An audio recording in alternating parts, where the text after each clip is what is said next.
है भाई। Good evening भाई, कैसे हैं आप लोग? सर जी, बोट और स्टीम की सीट क्यों नहीं डलवा रहे हो भाई? वो तो मैंने कब की डलवा दी, बोट एंड स्टीम की भी, रेस की भी। तो बच्चों, आज की क्लास में मुझको पढ़ाना है रेस। ठीक है भाई। और जितने बच्चे लेक्चर देखना शुरू किए, ढंग से सुन लो। रेस एक ऐसा चैप्टर है जिससे हर एक एग्जाम में, हर एक शिफ्ट में एक क्वेश्चन आ रहा है। मतलब जितना हमने टाइम स्पीड एंड डिस्टेंस है जो भी चैप्टर पढ़ा है, उसमें शायद कोई सवाल आए या ना आए, कोई गारंटी नहीं। लेकिन रेस का एक क्वेश्चन आपके एग्जाम में डायरेक्ट आना है। एग्जामिनर का मूड है तो बहुत आसान आएगा, एग्जामिनर का मूड नहीं है तो कैलकुलेटिव और कठिन सवाल भी पेपर में आ जाता है। ठीक है भाई, मेरी बात गौर से सुनिएगा। रेस का एक क्वेश्चन गारंटी से, आपने प्रीवियस ईयर के सवाल नहीं करे बिल्कुल भी ना, आपने देखे हैं, पर मैं आपको बता रहा हूं, हर एक क्वेश्चन, हर शिफ्ट में एक क्वेश्चन जरूर आ रहा है। ठीक है भाई। तो रेस में आपको पढ़ाऊंगा, शीट मैंने अपलोड करवा रखी है जी। बोट एंड स्टीम के मेरे प्यारे भाई, यहां पर एक दो सवाल रह गए, पहले हम उन सवालों को करेंगे। 4 सवाल रह गए, ठीक है ना। बोट एंड स्टीम के 4 क्वेश्चन रह गए, पहले हम इनको करेंगे, उसके बाद जो हम ये है रेस शुरू करेंगे। ठीक है भाई। अगर आप समझदार हैं तो ये 4 सवाल आपने खुद से कर लिए होंगे, खुद से कर लिए होंगे कि नहीं? कुछ नहीं करा तुम लोगों ने, कुछ भी नहीं करा आप लोगों ने खुद से। बताओ यार, कैसे बालक हो। चलिए, ये भी मैं ही कराता हूं भाई, करा देता हूं मैं। सवाल नंबर 68 करके बताओ।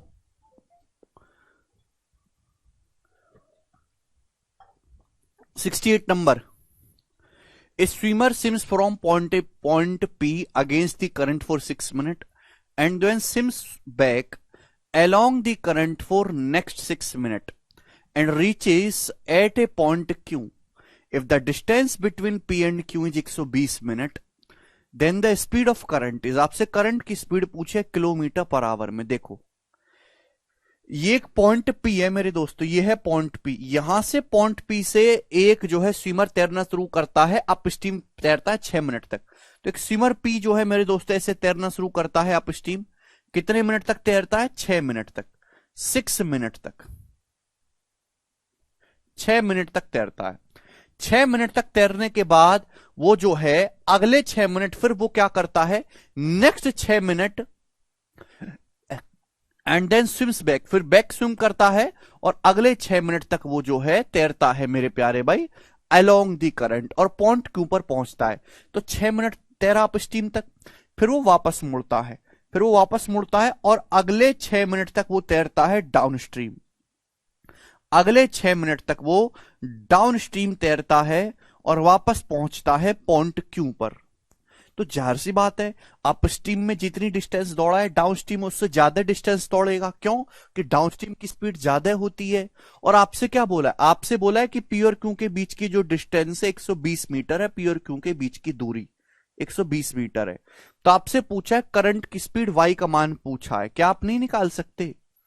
यानी कि सवाल में कुछ है ही नहीं भाई। डाउनस्ट्रीम में 6 मिनट में चलेगी दूरी और अपस्ट्रीम में 6 मिनट में चलेगी दूरी, उन दोनों का डिफरेंस कितना है? 120 मीटर है। बट डाउनस्ट्रीम की स्पीड क्या होती है? X plus Y. अगर डाउनस्ट्रीम की स्पीड एक्स प्लस वाई है तो 6 मिनट में कितनी दूरी जाओगे? 6 मिनट का मतलब होता है 1/10 hour. Answer kilometre per hour में बताना है। अपस्ट्रीम की स्पीड क्या होती है? X minus Y speed. 6 minute में कितनी दूरी जाओगे? 6 मिनट का मतलब 1/10 आवर। तो डाउनस्ट्रीम में 6 मिनट में चलेगी दूरी और अपस्ट्रीम में 6 मिनट में चलेगी दूरी का डिफरेंस कितना है? 120 मीटर है। 120 मीटर को अगर मैं किलोमीटर में लिखूंगा तो 0.12 किलोमीटर आएगा। 120 मीटर को 1000 से भाग देंगे, 0.12। अब एक्स एक्स कट जाएगा मेरे दोस्तों, x/10 x/10 कट जाएगा, y/10 ये माइनस माइनस y/10, ये 2y/10 आएगा। अरे भैया थोड़ा दिमाग लगा लो, क्या बुद्धि सड़ चुकी है तुम लोगों की। 2022 का सवाल है भाई ये। एक्स से एक्स कट जाएगा भाई। अब 1/10 यहां भी है, 1/10 यहां भी, कॉमन आ जाएगा। अब y में से माइनस माइनस प्लस y करेंगे तो 2y आ जाएगा, बराबर 0.12। ठीक है ना। अब 10 की यहां गुणा होगी 1.2, 1.2 को 2 से भाग देंगे 0.6, तो y का मान आएगा 0.6 kilometre per our. D option सवाल का आंसर है 0.6। ठीक है भाई।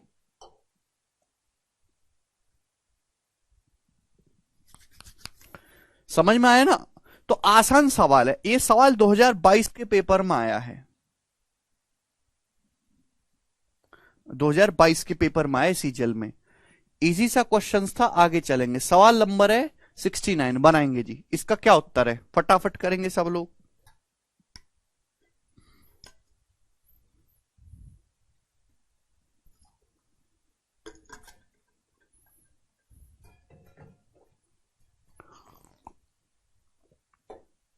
जी नेक्स्ट क्वेश्चन आपके सामने मेरे प्यारे भाई। एक और सवाल है आपके सामने, सवाल नंबर 69। सवाल बहुत ही भयंकर है। सवाल एसबीआई पीओ के पेपर में आया था 2016 में। एसबीआई पीओ का पेपर, ये मैं कहूंगा कि एसबीआई पीओ के सबसे आसान सवालों में से है बेटा ये।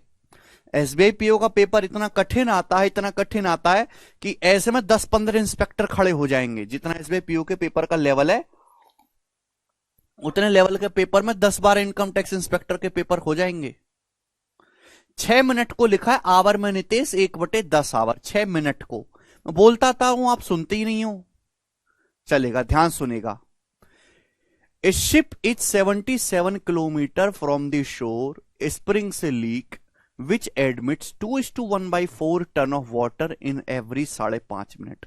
सवाल को ढंग से पढ़िएगा, ठीक है ना। क्वेश्चन की लैंग्वेज बहुत बड़ी है, मुश्किल सवाल है। लैंग्वेज पढ़ोगे तो ही पता पड़ेगा। कैलकुलेशन नहीं है इसमें ज्यादा है, लेकिन अगर आप सवाल की कोई लाइन भूल गए तो कर ही नहीं पाएंगे।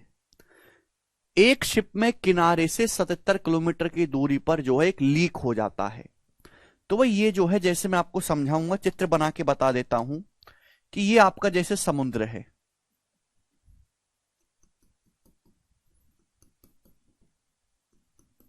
जैसे समुद्र है मेरे दोस्तों, और समुद्र में किनारे से 77 किलोमीटर की दूरी पर एक छेद हो जाता है।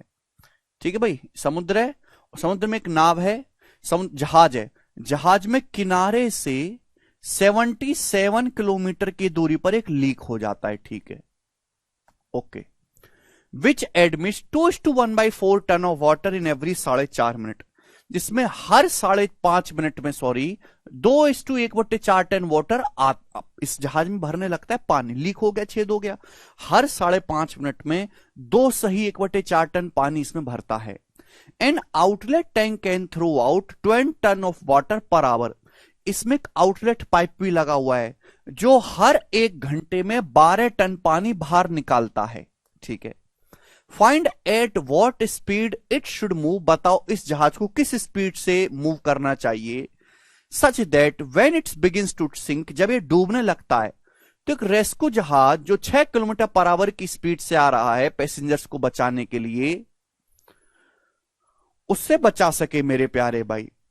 If 69 ton of water is enough to sink, ये दिया हुआ है कि अगर हमारे जहाज में 69 टन वाटर चढ़ गया तो डूब जाएगा।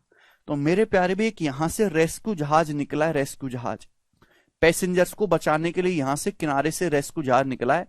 कितने की स्पीड से? 6 किलोमीटर पर आवर की स्पीड से, 6 किलोमीटर पर आवर की स्पीड से। तो आपसे पूछा है कि इस जहाज को किस स्पीड, कृपया सवाल को पढ़ते रहें, 5-6 बार सवाल पढ़ें, सवाल पढ़ते रहें, सॉल्यूशन अपने आप हो जाएगा। केवल सवाल पढ़ते पढ़ते ही सॉल्यूशन हो जाएगा। केवल सवाल पढ़ते पढ़ते, सॉल्यूशन करने की जरूरत नहीं है, सवाल पढ़ने की जरूरत है। अब सुनो मेरे प्यारे भाई, ये समुद्र है। समुद्री जहाज में किनारे से 77 किलोमीटर की दूरी में एक लीक हो जाता है।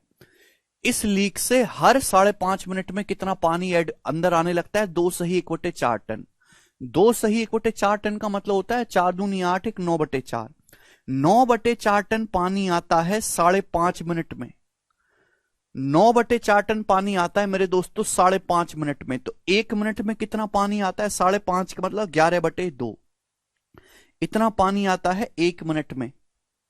हर 5.5 मिनट में इस जहाज में यहां पे एक लीक हो गया, कितना पानी भरने लगता है? तो आप कहोगे सर 2:1/4, 9/4 टन पानी भरता है 5.5 मिनट में। तो 1 मिनट में कितना भरेगा?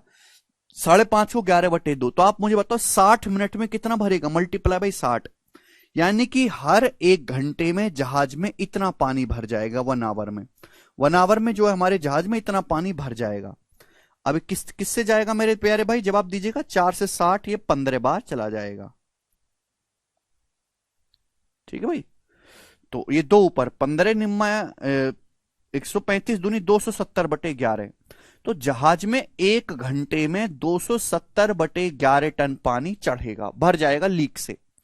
अब इस जहाज में एक आउटलेट पाइप भी लगा हुआ है जो 1 घंटे में 12 टन पानी थ्रो करता है।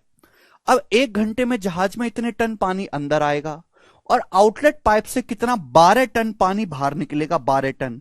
तो इस हिसाब से जहाज में 1 घंटे में कितना पानी भाई 270/11 टन लीक से अंदर आया, 12 टन पाइप जो है एक आउटलेट पाइप लगा हुआ जो बाहर थ्रो कर देता है। तो इस हिसाब से 1 घंटे में जहाज में कितना पानी भरेगा बताइएगा। 270/11 में से 32 माइनस कर देंगे, 11 आएगा। अब 11 गुणा 12 हो गया 232, 270 में से 132 घटाएंगे, 270 में से 132, तो 138/11 टन पर आवर। यानी कि मेरे प्यारे भाई जहाज में 1 घंटे में केवल इतना पानी ही चढ़ पाएगा। समझ में आया, कोई तकलीफ? अरे भैया जिस हिसाब से तुम कमेंट में इतने लंबे लंबे कमेंट लग रहे हो, तुम नहीं सीख पाओगे इस सवाल को, और ये सवाल बहुत बहुत बहुत ज्यादा जरूरी है। पता नहीं, मुझे तो समझ नहीं आता कि तुम लोगों को कमेंट करने का समय कैसे मिल जाता है। अरे प्राण भी छूट रहे हो तो भी पूरा फोकस अगर क्लास में आ रहे हो तो पढ़ाई पे रहना चाहिए। बाकी तुम्हारे जीवन में कोई भी समस्याएं चल रही उसको साइड रखो, कुछ मत पूछो, कुछ मत बोलो, केवल सुनो और समझो। कुछ मत पूछो, कुछ मत सुनो, केवल सुनो भाई और समझो। यार तुम हद होते है तुम यार, कैसे वाला को तुम्हारा पढ़ाई में ध्यान है ही नहीं बिल्कुल भी।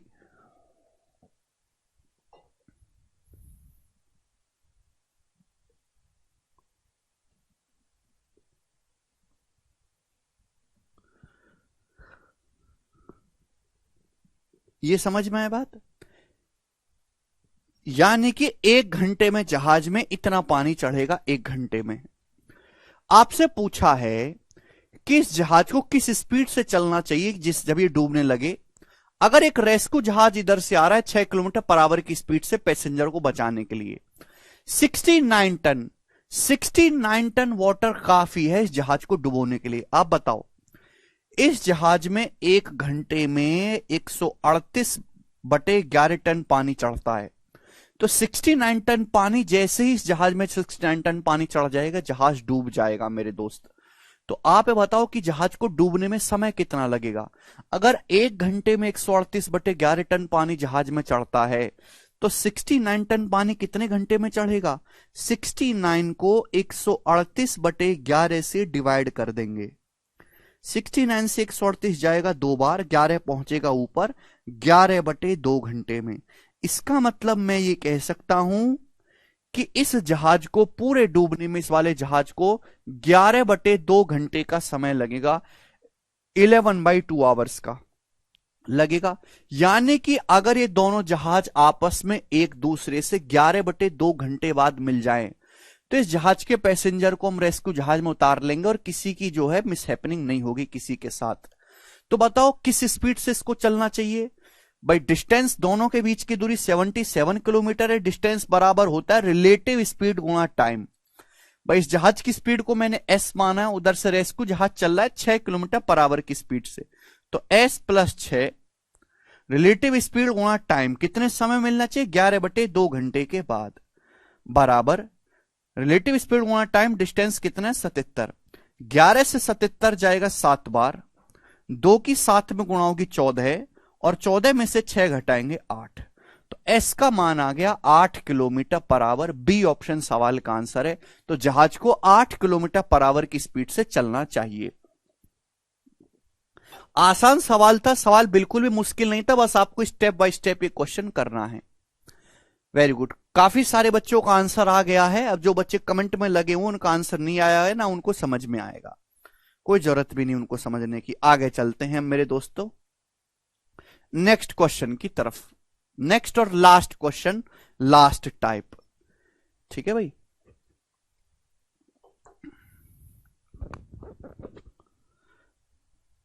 ओके। नेक्स्ट और लास्ट क्वेश्चन, लास्ट टाइप। चलिए मेरे प्यारे भाई, दो क्वेश्चन मैंने इसमें डाले हैं, 70 और 71, ठीक है ना। पहले 71 वाला करो, फिर 70 वाला आप मुझे करके बताना जरा। पहले 71 क्वेश्चन करो आप बोट एंड स्टीम का, फिर 70 वाला करेंगे। जी बताओ दोस्त। सवाल एसएससी सीजीएल 2022 के पेपर में आया है, एज इट इज प्रीवियसर का। हालांकि इस सवाल को रेशियो से भी किया जा सकता है, उसे आप खुद से कर सकते हो, थोड़ा लेंदी रहेगा। पर जो मैं तरीका सिखाऊंगा, इस तरीके के कई सारे सवालों को करने का, वो पूरी दुनिया में बेस्ट तरीका है। ध्यान से सुनो। A man rows a boat a certain distance downstream in 9 hours while it takes 18 hours to row the same distance upstream. How many hours will it take him to row the 3/5 of same distance in still water? उस दूरी का 3/5 still water में जाने में कितने समय लगेगा? ठीक है भाई, ये भी 3/5 को भूल जाओ कि ऐसा है नहीं मेरे प्यारे भाई, ठीक है ना। ये सवाल है आपके सामने, ये क्वेश्चन है आपके सामने, जरा इसे करके बताओ मेरे दोस्तों। सभी लोग देखिए प्यारे भाई, सभी लोग ध्यान सुनेगा। एक बोट को एक सर्टेन डिस्टेंस डाउनस्ट्रीम चलाने में 9 घंटे लगते हैं। डाउनस्ट्रीम की स्पीड क्या होती है? डाउनस्ट्रीम की स्पीड होती है x+y। अगर आप सर्टेन डिस्टेंस डाउनस्ट्रीम जाते हैं तो डाउनस्ट्रीम जाने में आपको 9 घंटे लगता है। कितना समय लगता है? 9 आवर्स का समय लगता है। अगर आप सेम उतनी ही डिस्टेंस अपस्ट्रीम जाते हो तो अपस्ट्रीम की स्पीड क्या होती है बच्चों? x-y। सेम डिस्टेंस अपस्ट्रीम जाने में आपको समय लगता है, कितना समय लगता है बेटा? 18 घंटे का समय लगता है, 18 आवर्स का। सवाल में आपसे पूछा है अगर सेम उतनी ही दूरी हम स्टिल वाटर में जाएंगे, स्टिल वाटर में, तो हमें कितना समय लगेगा? शांत जल में समान दूरी नाव चलाने में कितने घंटे लगेंगे? शांत जल में नाव की चाल क्या होता है? x। शांत जल में नाव की चाल क्या होती है बच्चों? x। अगर आप शांत स्टिल वाटर में जाएंगे तो आपको कितने घंटे का समय लगेगा? सवाल में आपसे यही पूछा गया। यही सवाल है ना बच्चों? सवाल यही है ना? ये आपको स्पीड है मेरे प्यारे भाई, और ये है आपका टाइम। मैं फिर से स्टूडेंट आपको समझाता हूं, ध्यान सुनेगा भाई। नाव की अपस्ट्रीम स्पीड क्या होती है? x-y। तो अपस्ट्रीम स्पीड, अपस्ट्रीम आपको जाने में समय लगता है 18 घंटे, जबकि मेरे दोस्तों डाउनस्ट्रीम x+y की स्पीड से आपको जाने में समय लगता है 9 आवर्स। तो नाव को स्टिल वाटर में, शांत जल में नाव को जाने में, यानी कि x की स्पीड से कितना समय लगेगा? तो मेरे प्यारे भाई यहां पर डिस्टेंस सेम है। आप बोलोगे यहां से डिस्टेंस सेम है, तो मैंने आपको अच्छे से पढ़ाया हुआ है कि अगर डिस्टेंस कांस्टेंट है, अगर डिस्टेंस सेम है, अगर डिस्टेंस सेम है मेरे प्यारे भाई, तो स्पीड टाइम के इनवर्सली प्रोपोर्शनल होती है। मैंने आपको पढ़ा है कि नहीं? अगर डिस्टेंस कांस्टेंट है तो स्पीड टाइम के इनवर्सली प्रोपोर्शनल होती है। समझ में आया? आप बोलोगे हाँ जी सर बिल्कुल सही। ये एक स्पेशल सवाल है, यहां से एक स्पेशल कंसेप्ट मैं आपको सिखाऊंगा। अगर यहां पे गौर से देखो तो स्पीड अर्थमेटिक प्रोग्रेशन में है। यहां जो स्पीड है मेरे प्यारे भाई, यहां जो डाटा ऐसा सेट किया गया है, सवाल ऐसा बनाया गया कि यहां स्पीड जो है वो अर्थमेटिक प्रोग्रेशन में है, समांतर श्रेणी में। स्पीड जो है वो अर्थमेटिक प्रोग्रेशन में, दो समांतर श्रेणी में। ये x-y से x कितना ज्यादा है? y ज्यादा है। कितना ज्यादा है? y जोड़ेंगे आएगा। x से x+y कितना ज्यादा है? y ज्यादा है। गैप सेम है कि नहीं? x-y में y जोड़ेंगे x आएगा, x में y जोड़ेंगे x+y आएगा। तो स्पीड अर्थमेटिक प्रोग्रेशन में है। अर्थमेटिक प्रोग्रेशन का उल्टा क्या होता है? हार्मोनिक प्रोग्रेशन, हरात्मक श्रेणी। यानी कि टाइम किस में होगा? टाइम हार्मोनिक प्रोग्रेशन में होगा, हरात्मक श्रेणी में। टाइम किस में होगा? हार्मोनिक प्रोग्रेशन में होगा। बताओ होना चाहिए कि नहीं होना चाहिए? अगर स्पीड आपकी अर्थमेटिक प्रोग्रेशन में है तो टाइम किस में होगा? फिर टाइम जो है वो हार्मोनिक प्रोग्रेशन में होगा, हरात्मक श्रेणी में होगा। समझ में आया कि नहीं भाई? अर्थमेटिक प्रोग्रेशन का उल्टा होता है हार्मोनिक प्रोग्रेशन। होता है कि नहीं अर्थमेटिक प्रोग्रेशन का उल्टा? आप बोलोगे हां जी सर बिल्कुल होता है, अर्थमेटिक प्रोग्रेशन का उल्टा। भाई जैसे मैं आपके सामने ये सीरीज लिखता हूं, बताओ ये कैसी सीरीज है? 5, 8, 11, 14, 17। क्या ये अर्थमेटिक प्रोग्रेशन, एक ऐसी सीरीज जिसके किन्हीं भी दो लगातार टर्म का डिफरेंस सेम रहे, अर्थमेटिक प्रोग्रेशन। अब इसी का उल्टा करें तो हार्मोनिक प्रोग्रेशन आता है कि नहीं? भाई इसका उल्टा कर दे तो 5 का उल्टा 1/5, 8 का उल्टा 1/8, 11 का उल्टा 1/11, इसको बोलते हैं हम हार्मोनिक प्रोग्रेशन, हरात्मक श्रेणी। अब आपको पता होना चाहिए कि अगर आपके पास दो संख्याएं हैं, अगर आपके पास दो संख्याएं हैं ए और बी, ठीक है भाई, तो उनका अर्थमेटिक मीन क्या होता है? उनका अर्थमेटिक मीन होता है जोड़ के आधा कर दो, a+b/2। अगर दो संख्याएं ए और बी है तो उनका ज्योमेट्रिक मीन गुणोत्तर माध्य होता है √ab। अगर दो संख्याएं ए बी हैं तो उनका हार्मोनिक मीन हरात्मक माध्य होता है 2ab/a+b, 2ab/a+b। यानी कि अगर यहां पे स्पीड एपी में है तो टाइम हार्मोनिक प्रोग्रेशन में होगा। समझ में आया? अब यहां पे 18 घंटे 9 घंटे, तो टाइम जो होगा 18 और 9 का हार्मोनिक मीन, 18 9 का हरात्मक माध्य है, हार्मोनिक मीन क्या होगा? 2 × 18 × 9/18 + 9, 2 × 18 × 9/18 + 9 27। यानी कि अगर आप सेम डिस्टेंस स्टिल वाटर में जाओगे, अगर आप सेम डिस्टेंस स्टिल वाटर में जाओगे तो आपको इतना समय लगेगा, सेम डिस्टेंस स्टिल वाटर में जाने में आपको इतना समय लगेगा। लेकिन सवाल थोड़ा सा चेंज कर दिया है, यहां पे बोला है कि सेम डिस्टेंस का 3/5 स्टिल वाटर में जाने में कितना लगेगा, समान दूरी का 3/5 भाग जाने में कितना समय लगेगा। अगर आप समान दूरी स्टिल वाटर में जाओगे तो इतना समय लगेगा, लेकिन आपको उस डिस्टेंस का 3/5 भाग जाना है, तो समय भी तो 3/5 लगना चाहिए कि नहीं लगना चाहिए? आप बोलोगे हाँ जी सर लगना चाहिए, समय भी 3/5 लगना चाहिए। अरे 5 किलोमीटर जाओगे और फिर 5 का 3/5, 3/5 किलोमीटर 3/5 जाओगे तो समय भी 3/5 लगेगा ना, तो 27 से 27 कट जाएगा, 18 दूनी 36/5 आ गया, 7.2 आवर्स। तो 7.2 आवर्स इस सवाल का आंसर है, ऑप्शन नंबर यहां से बी करेक्ट है।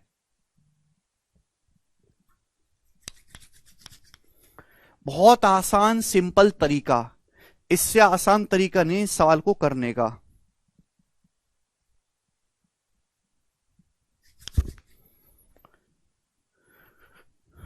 ठीक है भाई,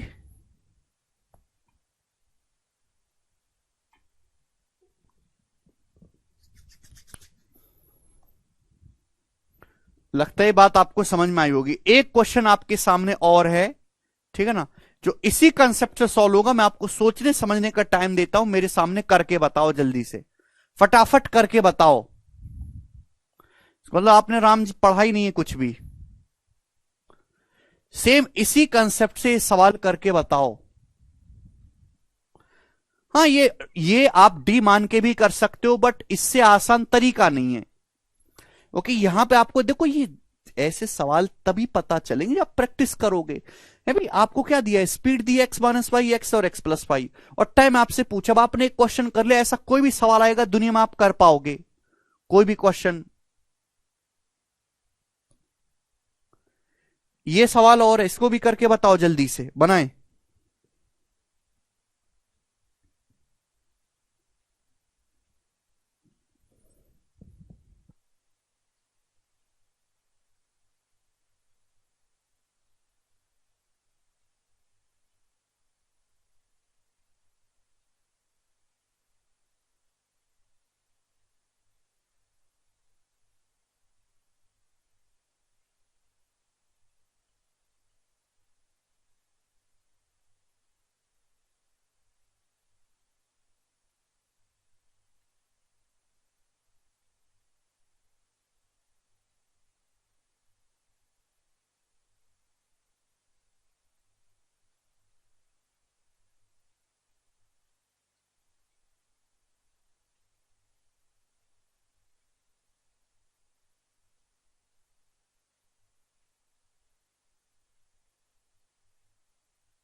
सी ऑप्शन आया ना मेरे प्यारे भाई। देखो, अगर आप इस सवाल को रेशियो से या डी मान के करोगे तो बहुत ज्यादा टाइम लगेगा। जो मैंने आपको कंसेप्ट सिखाया 1 सेकंड में हो जाएगा।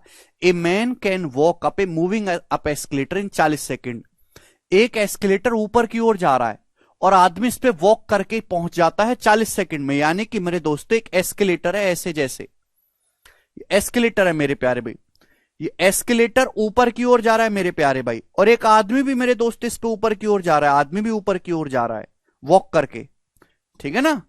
तो जैसे मैंने मान लिया कि एस्केलेटर की स्पीड एक्स है, आदमी की स्पीड वाई है, तो क्या आएगा, एक्स प्लस वाई हो जाएगी स्पीड है भाई।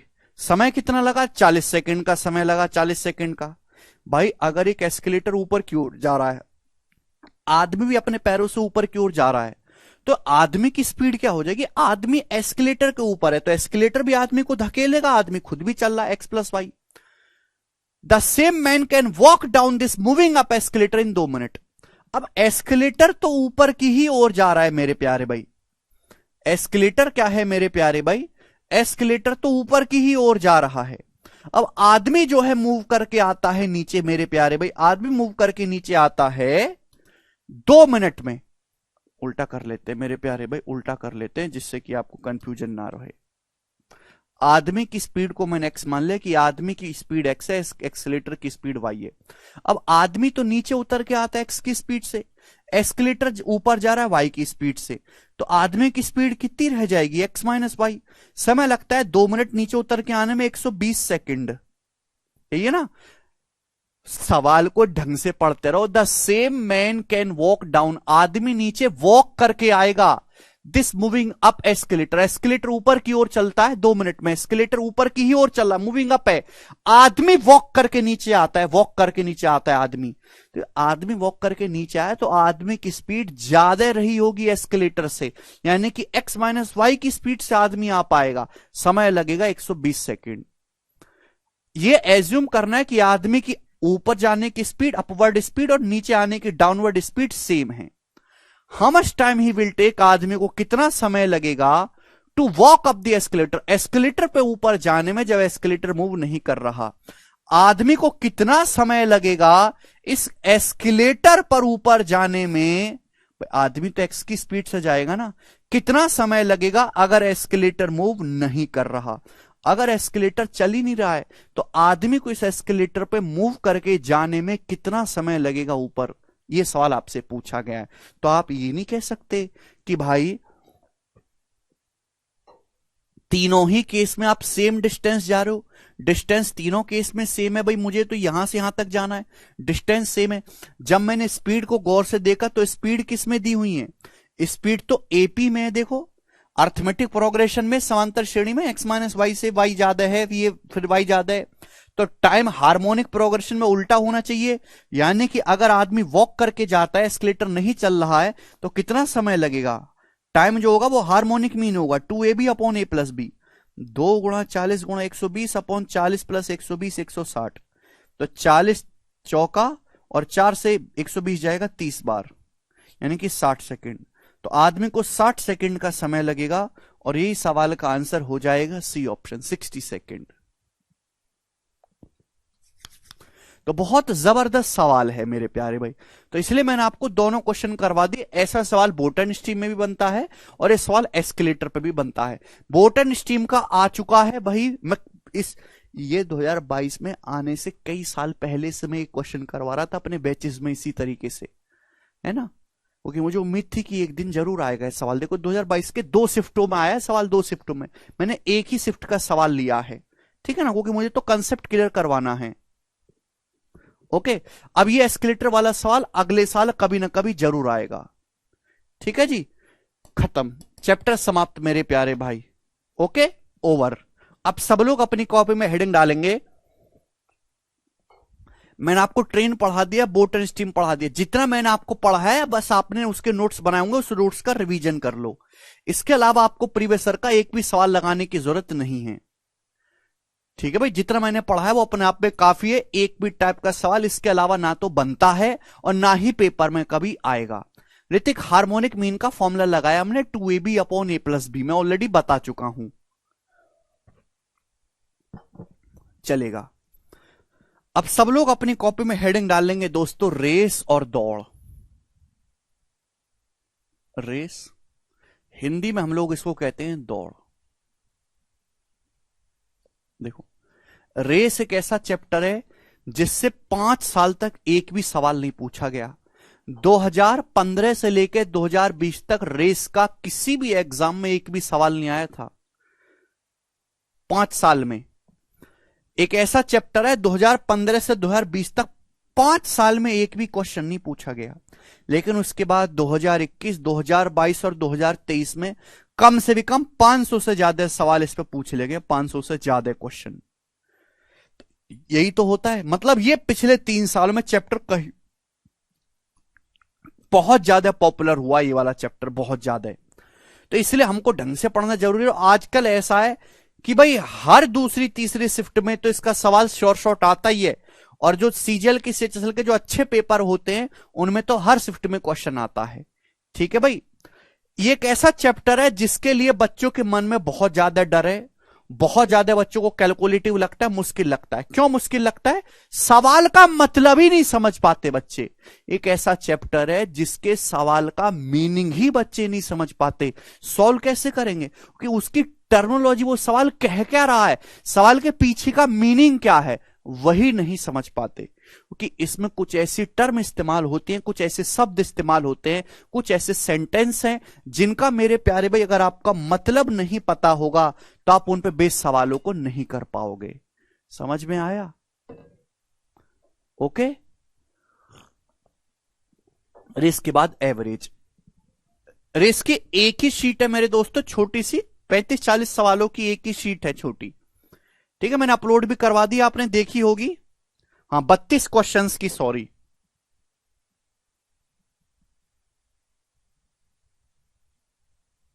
हाँ, रेस की एक ही शीट है दोस्तों, 32 क्वेश्चंस की। तो इस पे एक दो क्लास होंगी, आज की क्लास और एक क्लास और होगी, और ये खत्म हो जाएगा। बहुत छोटा चैप्टर है, छोटा चैप्टर है। और ये 32 क्वेश्चन है, हर एक टाइप का एक एक सवाल करवाऊंगा मैं आपको, हर एक टाइप का एक एक सवाल।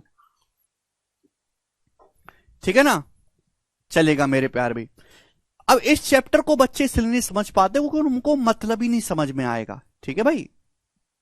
ओके। रेस वाले प्रश्नों ने कहा अपना टाइम भी आएगा। हाँ, रेस वाले सवालों का टाइम आ चुका है। तो पहले मैं आपको यह समझाऊंगा कि इसमें क्या टर्मिनोलॉजी इस्तेमाल होती है, मतलब क्या होता है। ठीक है, तो एक सेकंड होल्ड करो, पहले मैं यहां पे स्लाइड लगवा रहा हूं। केशव, वो स्लाइड लगाना रेस की।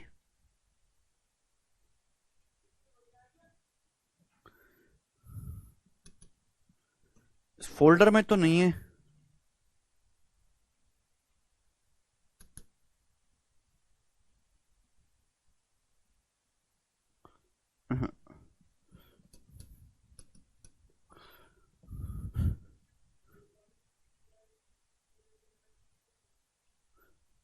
हाँ, बाद में जो करेक्ट करी है।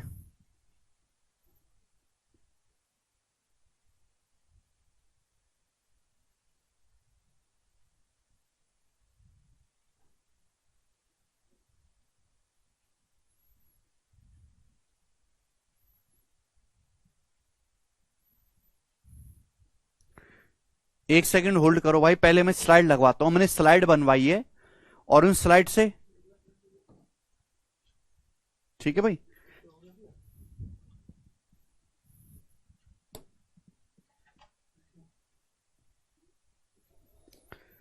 पहले थ्योरी समझेंगे उसके बाद जो हम सवाल करेंगे। एक सेकंड होल्ड करो, होल्ड करो एक सेकंड।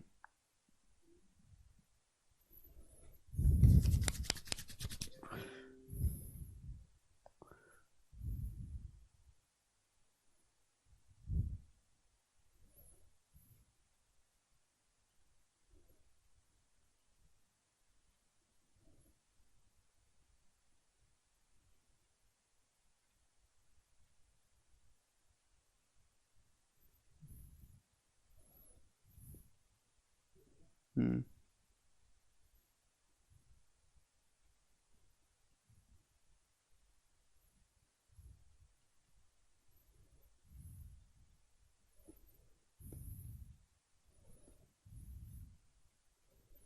ये रेस पीपीटी।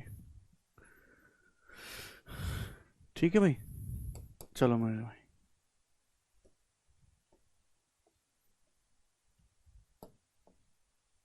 जी, ध्यान से सुनेगा मेरे प्यारे भाई। हाँ, यूपीए, देखो जितने भी पुलिस वाले पेपर होते हैं ना, पुलिस के पेपर में बहुत फेमस है रेस के सवाल। रेस का सवाल पुलिस के एग्जाम में, टीचिंग के एग्जाम में बहुत ज्यादा आता है। तो ढंग से सुनेगा, पहले मैं आपको हर एक एग्जाम्पल से टर्मिनोलॉजी का मतलब समझाऊंगा, उसके बाद जो हम सवाल करेंगे। ध्यान सुनेगा सबसे पहले, और जल्दी जल्दी समझेंगे मेरे प्यारे। बाद में मुझसे कोई ये मत कहना कि सर इसका मतलब क्या है, मतलब क्या है, क्योंकि सारा मतलब मैं पहले ही समझा चुका हूं जी। In a race of 400 meter, a and B running from starting point, suppose A wins the race. देखो मेरे प्यारे भाई, ये एक रेस है 400 मीटर की। ध्यान से सुनेगा, ये एक रेस है, कितने मीटर की रेस है, 400 मीटर की। अब यहां पे लिखा हुआ है ए डिफीट बी बाई 20 मीटर। क्या लिखा हो बच्चों, ए defeat B by 20 metre. A ने बी को 20 मीटर से हराया। इस बात का क्या मतलब हुआ, अगर आप ये लिखा हुआ देखते हो कि ए डिफीट बी बाई 20 मीटर, इसका मतलब क्या है कि दो खिलाड़ी हैं ए और बी, वो इस जगह से दौड़ना शुरू करते हैं 400 मीटर की रेस। कितने की रेस दौड़ते हैं, 400 मीटर की। ए ने बी को 400 मीटर से हराया है, ए defeat B by 400 meter. A ने बी को 400 मीटर से हराया, इसका मतलब यह है कि ए पूरी रेस दौड़ता है 400 मीटर की। ए तो पूरी रेस दौड़ता है 400 मीटर की, दोनों एक साथ एक ही टाइम पर दौड़ना शुरू करेंगे। ए पूरी रेस दौड़ता है यहां से यहां तक 400 मीटर की ए, लेकिन बी जो है 400 मीटर दौड़ नहीं पाता, बी हार जाता है।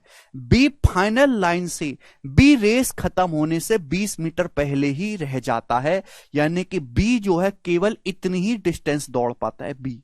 समझ में आए, ये मतलब हुआ, यानी कि दोनों बंदे ए और बी सेम टाइम तक दौड़ते हैं, सेम टाइम तक, और सेम टाइम में ए 400 मीटर दौड़ता है और उतने ही समय में बी केवल 380 मीटर ही दौड़ पाता है। ये इस बात का मतलब हुआ मेरे प्यारे भाई।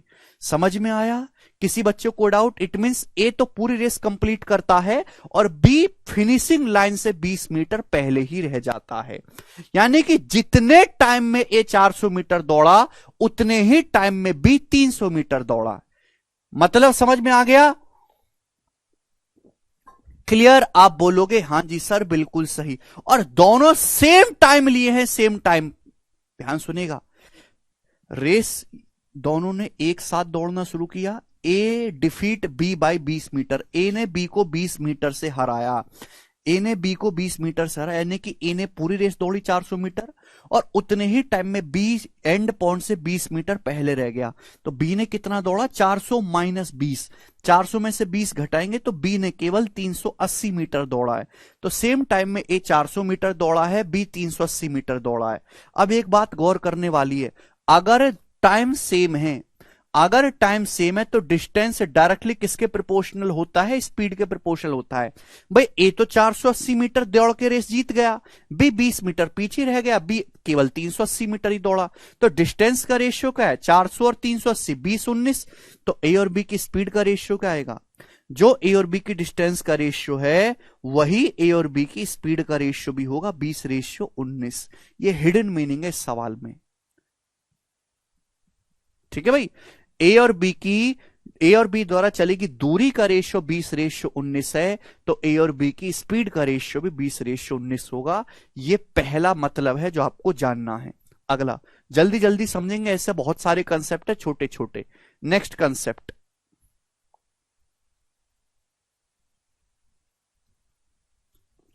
नेक्स्ट कंसेप्ट, ठीक है भाई। नेक्स्ट कंसेप्ट तो यही है, यही है नेक्स्ट कंसेप्ट। तो उसको एक और एग्जांपल लिखा हुआ है। हाँ, दूसरा एग्जांपल, ध्यान समझिएगा, ध्यान समझिएगा मेरे प्यारे भाई। अगला एग्जांपल ध्यान सुनेगा, अगर आप ये लिखा हुआ देखते हो, ए डिफीट बी बाई 5 सेकेंड, क्या मतलब है मेरे प्यारे भाई इसका, ए डिफीट बी बाई 5 सेकेंड क्या मतलब है। ये एक रेस है 400 मीटर की, कितने मीटर की रेस है मेरे प्यारे भाई, ये 400 मीटर की रेस है। In a 400 metre race A and B running from starting point, इस स्टार्टिंग पॉइंट से दो लोग ए और बी एक साथ दौड़ना शुरू करते हैं। ए ने बी को 5 सेकंड से हराया, ए ने बी को 5 सेकंड से हराया। इस बात का मतलब क्या है? क्या मतलब है इस बात का? इस बात का मतलब यह है कि भाई ए ने तो पूरी रेस खत्म की है 400 मीटर की, माना टी सेकंड में। सपोज ए ने पूरी रेस खत्म करने में टी सेकंड का समय लिया है, टी सेकंड का। सपोज ए ने पूरी रेस खत्म करने में टी सेकंड का समय लिया है। ए ने बी को 5 सेकंड से हराया, इसका मतलब ए तो डेस्टिनेशन पर पहुंच गया, लेकिन बी को डेस्टिनेशन पर पहुंचने में अभी 5 सेकंड और लगेंगे। बी बेचारा यहीं तक ही पहुंच पाया है, यानी कि ए ने तो यहां पहुंच के रेस पूरी कर ली, लेकिन बी को अभी रेस खत्म करने में 5 सेकंड और लगेंगे। यानी कि जितने टाइम में ए रेस खत्म करता है, बी उससे 5 सेकंड एक्स्ट्रा लेता है रेस खत्म करने में। पूरी रेस दौड़ने में बी को कितना समय लगा? टी प्लस 5 सेकंड का समय लगेगा। भाई ए ने तो पूरी रेस दौड़ ली 400 मीटर की, लेकिन बी पूरी रेस नहीं दौड़ पाया। बी केवल इतनी डिस्टेंस दौड़ा यहां तक, यानी कि अभी बी को यहां से यहां तक जाने में 5 सेकंड और लगेंगे। तो ए को समय लगा टी सेकंड, बी को लगा टी प्लस 5 सेकंड। बी को जो है रेस खत्म करने में ए से 5 सेकंड और लगता है। समझ में आया? आप बोलोगे हां जी सर बिल्कुल सही, मैं आपकी बात को अच्छी तरीके से समझ गया। यानी कि इस केस में दोनों लोगों ने पूरी रेस दौड़ी है। दोनों लोगों ने, ए ने भी 400 मीटर दौड़ा है, बी ने भी 400 मीटर दौड़ा है, लेकिन ए को पूरी रेस दौड़ने में टी सेकंड लगा है, तो बी को ए से 5 सेकंड एक्स्ट्रा लगेगा, टी प्लस 5 सेकंड। समझ में आया? यानी कि इस केस में डिस्टेंस सेम है। यस और नो? आप बोलोगे हां जी sir. A defeat B by 5 second, meaning समझ में आया? कि यानी कि ए जितने समय में रेस खत्म करता है, बी को वो रेस खत्म करने में ए से 5 सेकंड और एक्स्ट्रा लगेंगे। सेम टाइम में ए यहां तक दौड़ा है और बी सेम टाइम में यहां तक दौड़ा है, भी 5 सेकंड और लेगा बी रेस पूरी करने में। तो दोनों ने सेम डिस्टेंस ट्रेवल करी है, ये टाइम का रेशियो है। तो अगर मेरे प्यार में डिस्टेंस कांस्टेंट है, तो स्पीड और टाइम का रेशियो रिवर्स होता है। आप बोलोगे हां जी सर रिवर्स होता है। दोनों ने सेम डिस्टेंस ट्रेवल करी है, ए को इतना समय लगा है, बी को इतना समय लगा है, तो टाइम का उल्टा मैं करूंगा तो स्पीड का रेशियो आएगा। तो ए और बी की स्पीड का रेशियो क्या आएगा? ये ए और बी की स्पीड का रेशियो आएगा मेरे प्यारे भाई। समझ में आया?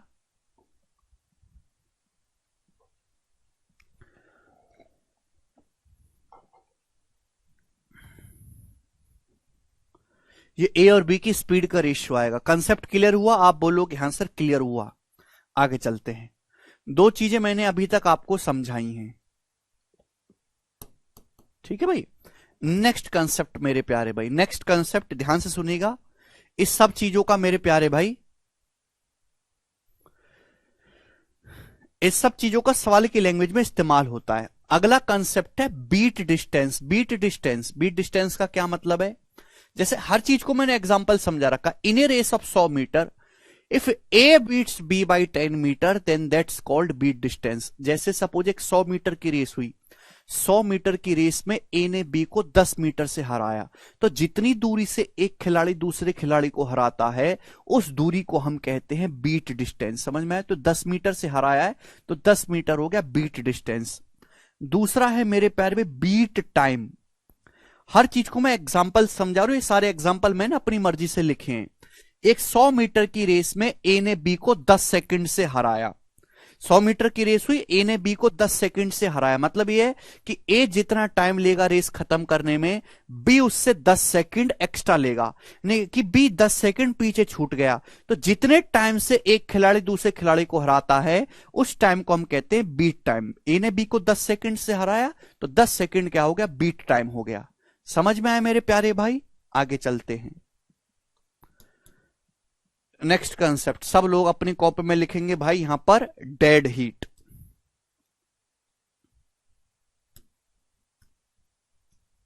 डेड हीट, हाँ लास्ट है भाई ये डेड हीट। डेड हीट जैसे हमारा क्रिकेट का मैच होता है ना, क्रिकेट के मैच में मैच ड्रॉ हो जाता है। मैच ड्रॉ होने का मतलब दोनों टीम की खिलाड़ियों ने बराबर रन बनाए, दोनों टीम ने बराबर रन बनाए। ऐसी रेस, जब कोई रेस होती है, अगर दो खिलाड़ी बराबर परफॉर्म करते हैं, एक ही टाइम पर एक साथ रेस खत्म करते हैं, तो हम उसे बोलते हैं डेड हीट। ना कोई जीता ना कोई हारा, मैच ड्रॉ हो गया। तो डेड हीट का मतलब है एक दौड़ जिसमें दो या दो से अधिक खिलाड़ी एक ही समय पर या बिल्कुल एक ही परिणाम के साथ समाप्त करते हैं, तो दौड़ एक डेड हीट में समाप्त होती है। समझ में आया? कोई प्रॉब्लम?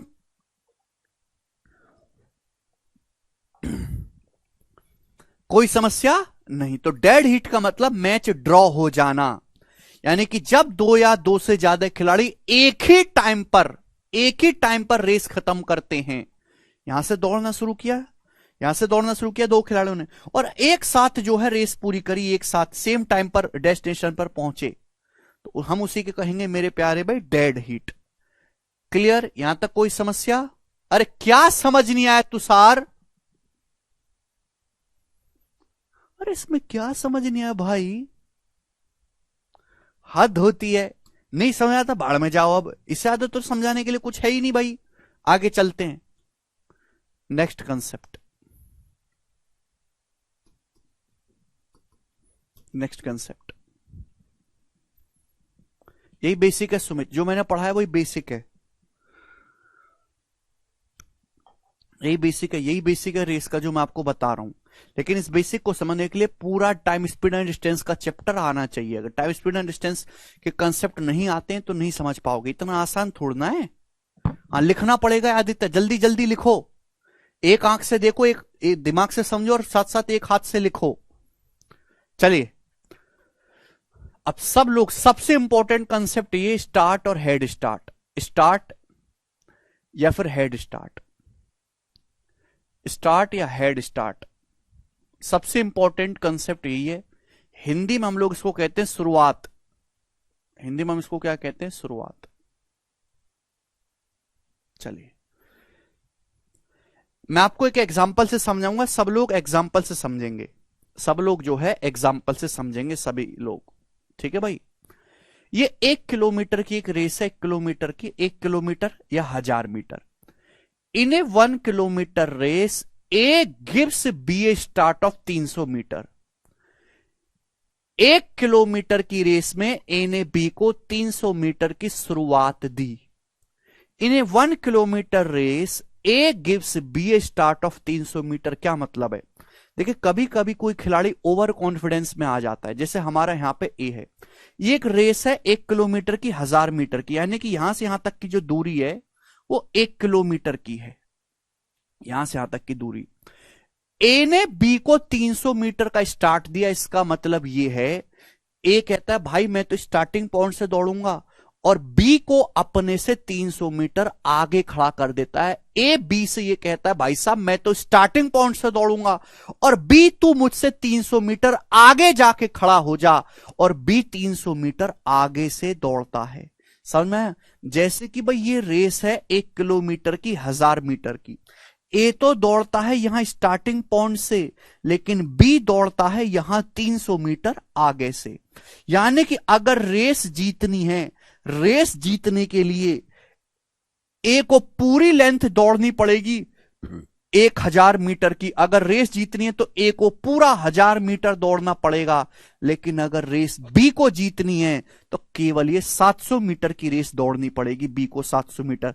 अगर ए 1000 मीटर पहले दौड़ गया तो रेस ए जीत जाएगा, और बी 700 मीटर पहले दौड़ गया तो रेस बी जीत जाएगा। वो बात की बात है, लेकिन स्टार्ट देने का मतलब यह है ए गिव्स, लाइन को ढंग से पढ़ो, in a 1 kilometre race A gives B a start of 300 metre. इसका मतलब यह है कि ए जो है बी को अपने से 300 मीटर आगे खड़ा कर देता है, और दोनों खिलाड़ी एक साथ दौड़ना शुरू करते हैं।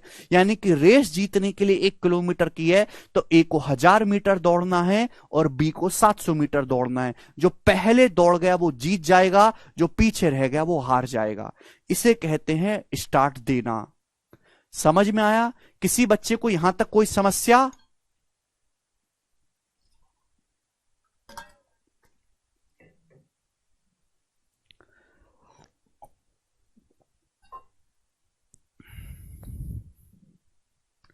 यहां तक किसी बालक को कोई समस्या?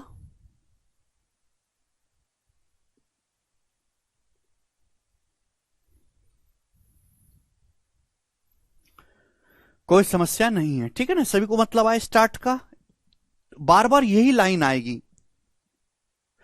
इन a 1 kilometre race A gives B a start of 300 metre. 1 kilometre की दौड़ में ए ने बी को 300 मीटर की शुरुआत दी। इसका मतलब यह है कि ए स्टार्टिंग पॉइंट से दौड़ेगा और ए ने बी को अपने से आगे 300 मीटर आगे खड़ा कर दिया कि भाई बी, मैं तो यहां से दौड़ूंगा, तू मुझसे 300 मीटर आगे जाके खड़ा हो जा। दोनों एक साथ दौड़ना शुरू करते हैं, यानी कि ए को रेस जीतने के लिए पूरी लेंथ दौड़नी पड़ेगी 1000 मीटर और बी को रेस दौड़ने के लिए केवल 700 मीटर ही दौड़ना पड़ेगा। ठीक है जी, नेक्स्ट आगे चलते हैं मेरे प्यारे भाई। अब मेरे दोस्तों ध्यान से सुनेगा, सेकंड इसको पढ़ो मेरे प्यारे भाई। In a 1 kilometre race A can give B a start of 300 metre.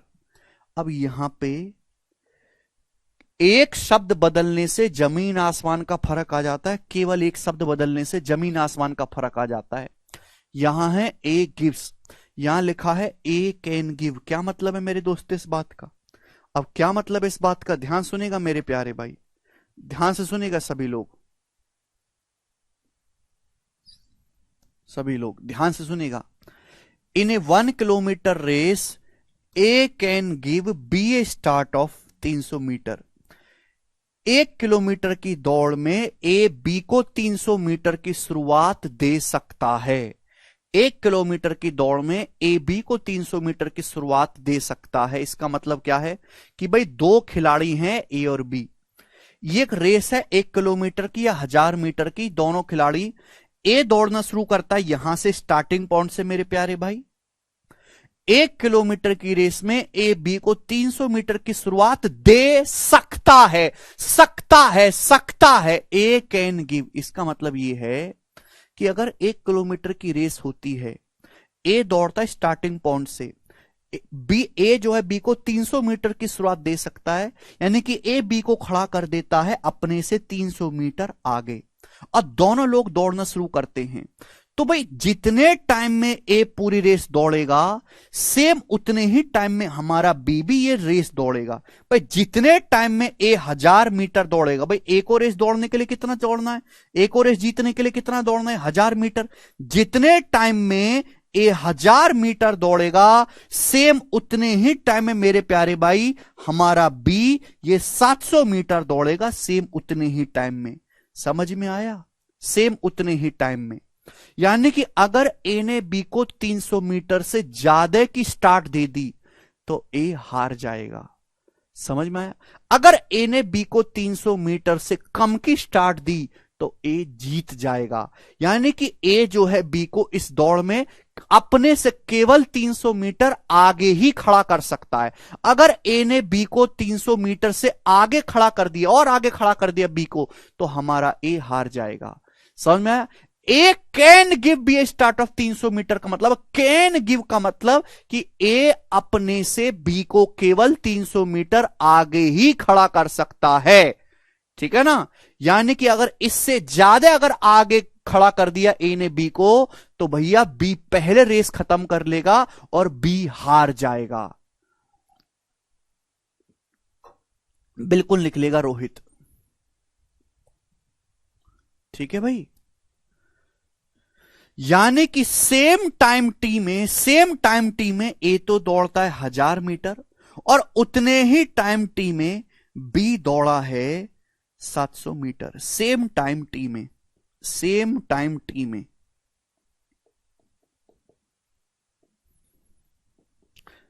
Same time T में दोनों, आपको बस दोनों में एक ही शब्द का फर्क है, एक ही शब्द का, लेकिन एक्चुअल में इनके मीनिंग में जमीन आसमान जैसा फर्क है, जमीन आसमान जैसा। फिर से समझाते हैं।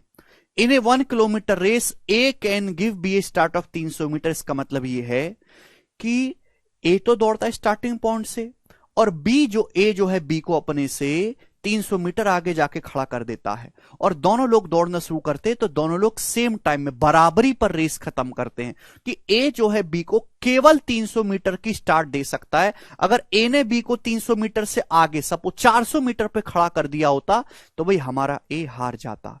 यानी कि जितने टाइम में ए 1000 मीटर दौड़ता है सेम उतने ही टाइम में बी 700 मीटर दौड़ता है। अगर टाइम सेम है तो जो डिस्टेंस का रेशियो होगा वही ए और बी की स्पीड का रेशियो होगा। भाई डिस्टेंस का रेशियो 10:7 है तो ए और बी की स्पीड का रेशियो भी 10:7 होगा। ये आ गया मेरे प्यारे भाई, क्लियर है? यहां तक कोई समस्या? आप बोलोगे नहीं सर कोई समस्या नहीं है, तो दो अलग अलग मीनिंग हैं, आपको समझने हैं बड़े ध्यान से। आगे चलते हैं नेक्स्ट कंसेप्ट की तरफ।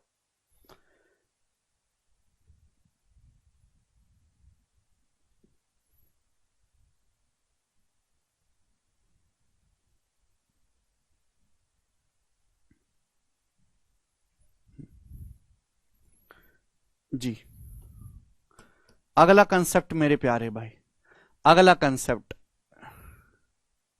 अगला कंसेप्ट देखो, स्टार्ट जरूरी नहीं कि डिस्टेंस में ही दिया जाए, स्टार्ट टाइम में भी दिया जा सकता है। जैसे एग्जांपल से ही समझेंगे मेरे प्यारे भाई, एग्जांपल से। In a 1 kilometre race A gives B a start of 30 second, A gives B a start of 30 second. मतलब समझ में आया? 1 किलोमीटर की रेस में ए बी को 30 सेकेंड की शुरुआत देता है। ठीक है भाई, ये एक रेस है 1 किलोमीटर की या फिर 1000 मीटर की, ठीक है ना। ए बी को 30 सेकेंड की शुरुआत देता है, इसका मतलब क्या है? देखो ये है स्टार्टिंग पॉइंट, ये स्टार्टिंग पॉइंट है मेरे प्यारे भाई, यहां से दौड़ना शुरू करना चाहिए, स्टार्टिंग पॉइंट है। ए बी को 30 सेकेंड की शुरुआत देता है, इस बात का मतलब यह है कि ए कहता है बी से, भाई ए भाई बी मैं देख यहां खड़ा हूं और तू 30 सेकंड तक दौड़, पहले तू 30 सेकंड तक अकेले दौड़, मैं खड़ा रहूंगा, तेरे 30 सेकंड दौड़ने के बाद मैं दौड़ना शुरू करूंगा। सभी को मीनिंग समझ में? बिल्कुल देसी भाषा मीनिंग बता रहा हूं। 1 किलोमीटर की रेस में ए बी को 30 सेकंड की शुरुआत देता है, 30 सेकंड का स्टार्ट देता है। इसका मतलब यह है कि ए बी से कहता है भाई बी एक काम कर, मैं यहां पे खड़ा हूं चुपचाप, तू 30 सेकंड तक अकेले दौड़, 30 सेकंड तक अकेले दौड़, जब तू 30 सेकंड दौड़ लेगा तब मैं दौड़ना शुरू करूंगा, तब से रेस हम शुरू करेंगे मेरे प्यारे भाई। समझ में आया? यानी कि यह है स्टार्टिंग पॉइंट। मैंने मान लिया कि ए की स्पीड यू है और मैंने मान लिया बी की स्पीड वी है, दोनों की स्पीड अलग अलग है। तो ए ने बी को 30 सेकंड की शुरुआत दी, इसका मतलब यह है मेरे प्यारे भाई कि बी जो है 30 सेकंड तक अकेले दौड़ा, बी जो है 30 सेकंड तक अकेले दौड़ा, ए नहीं दौड़ा है। जब बी 30 सेकंड दौड़ने के बाद यहां पहुंच गया, जब बी 30 सेकंड दौड़ने के बाद यहां पहुंच गया, तब ए ने दौड़ना शुरू करा है, तब ए ने दौड़ना शुरू करा है मेरे प्यारे भाई। अब जिसने रेस पहले खत्म कर ली वो जीत जाएगा, जिसने रेस बाद में खत्म करी वो हार जाएगा। समझ में आया कि नहीं? यहां तक किसी को कोई समस्या? बोलो हां।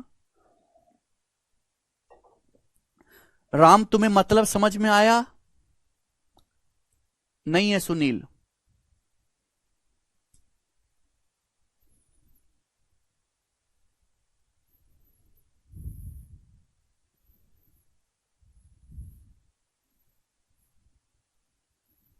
ठीक है भाई,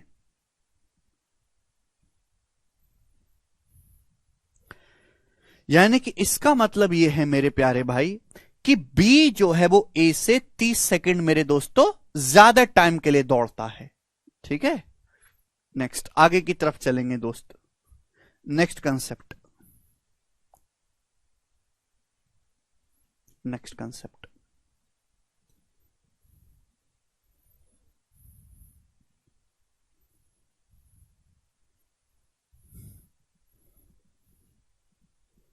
चलिए मेरे प्यारे भाई, अगला और मोस्ट इंपॉर्टेंट। और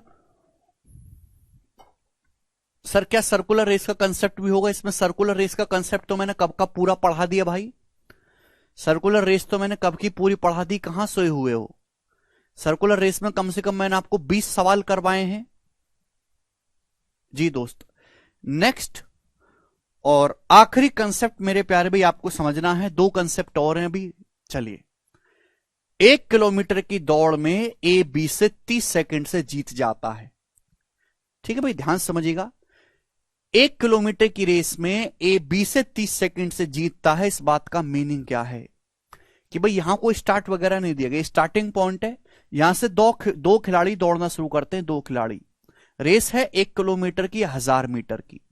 ए बी से 30 सेकंड से जीत जाता है, या फिर ए जो है वो बी को 30 सेकंड से हरा देता है। इसका मतलब यह है कि ए जो है रेस खत्म करने में जितना समय लेता है, बी उससे 30 सेकंड ज्यादा लेता है।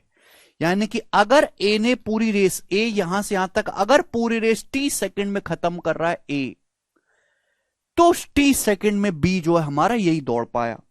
अगर ए पूरी रेस 30 सेकंड में खत्म कर रहा है, तो बी जो है मेरे प्यारे भी 30 सेकंड में केवल यहीं तक दौड़ पाया है। यानी कि बी को ये लेंथ दौड़ने में 30 सेकंड और लगेगा।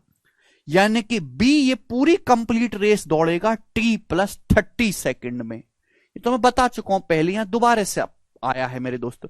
नहीं, ए ने पूरी रेस खत्म करी है 30 सेकंड में, ए ने बी को 30 सेकंड से हराया, यानी कि बी पूरी रेस खत्म करने में टी से 30 सेकंड ज्यादा है, यानी कि बी लेता है T+30 सेकंड पूरी रेस करने में। समझ में आया? ठीक है जी, ये तो मैं ऑलरेडी आपको बता चुका हूं। जो मुझे समझाना है वो ये है, ध्यान सुनेगा, बहुत प्यार से समझिएगा मेरे प्यार में। इसको बड़ा कर दो, थोड़ा सा बड़ा कर दे रहे, तभी आपको साफ साफ दिखाई देगा जी।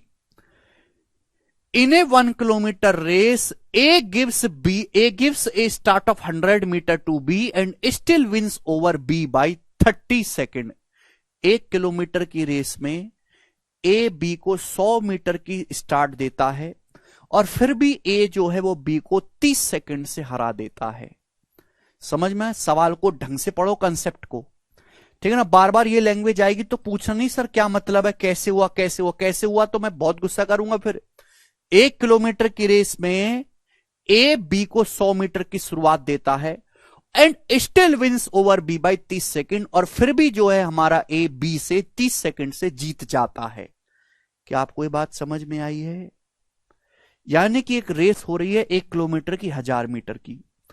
ए यहां से दौड़ना शुरू करता है, ए कहता है बी को, भाई बी एक काम कर, तू मुझसे 100 मीटर आगे से दौड़ना शुरू कर।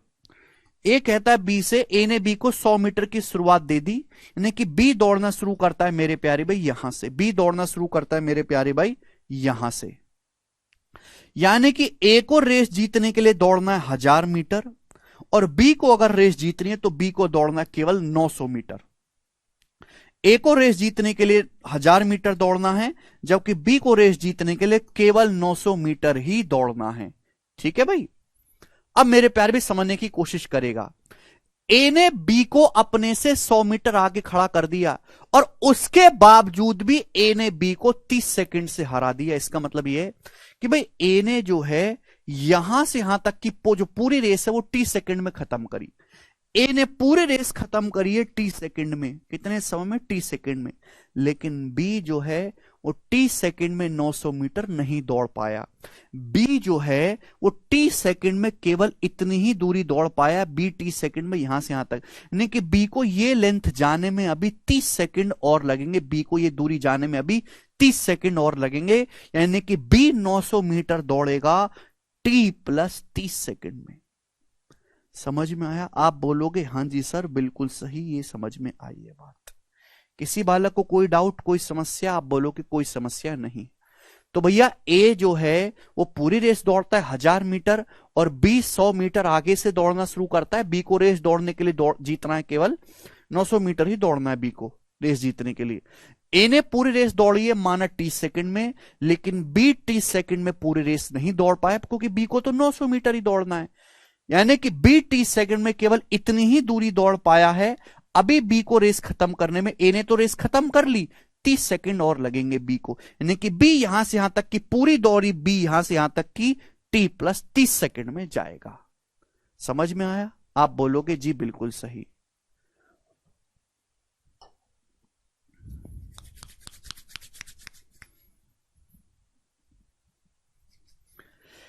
यानी कि ए दौड़ता है 1000 मीटर T सेकंड में, और बी दौड़ता है 900 मीटर T+30 सेकंड में। जो सेंटेंस लिखा हुआ है अंग्रेजी में, उसका गणित में मतलब ये है, और ये मतलब ही बच्चों को समझ में नहीं आता, इसलिए वो रेस के सवाल नहीं कर पाते। अगर 100 बच्चे तैयारी कर रहे हैं तो 100 में से 5-10 बालक है जो रेस के सवाल कर पाते, 90-95 नहीं कर पाते, वो कि वो इंग्लिश के लिखे हुए इस वाक्य का गणित में मीनिंग जान ही नहीं पाते। और इसलिए मैंने यहां पे अच्छे से आपको स्लाइड बना के समझाया कि भाई ये मीनिंग है, चित्र बना के समझाया हर एक बात को, जिससे कि आपको तकलीफ ना हो। अब थोड़ी बहुत बुद्धि होनी चाहिए भाई, थोड़ी बहुत कॉमन सेंस होनी चाहिए।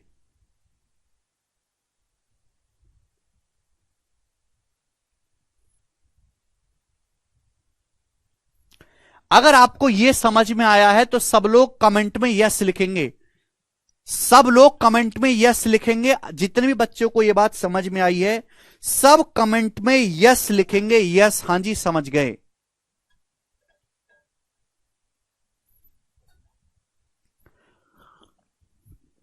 चंद्रा कह रहे हैं सर बी कैसे दौड़ेगा, बी कैसे दौड़ेगा, बी पैरों से दौड़ेगा अपने।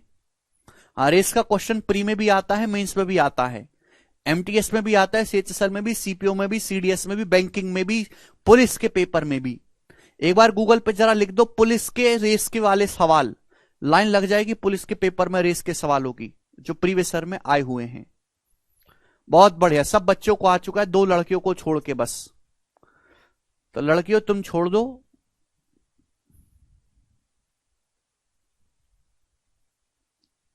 ठीक है ना। यानी कि ए तो अब छोड़ो, मैंने कई बार बता दिया।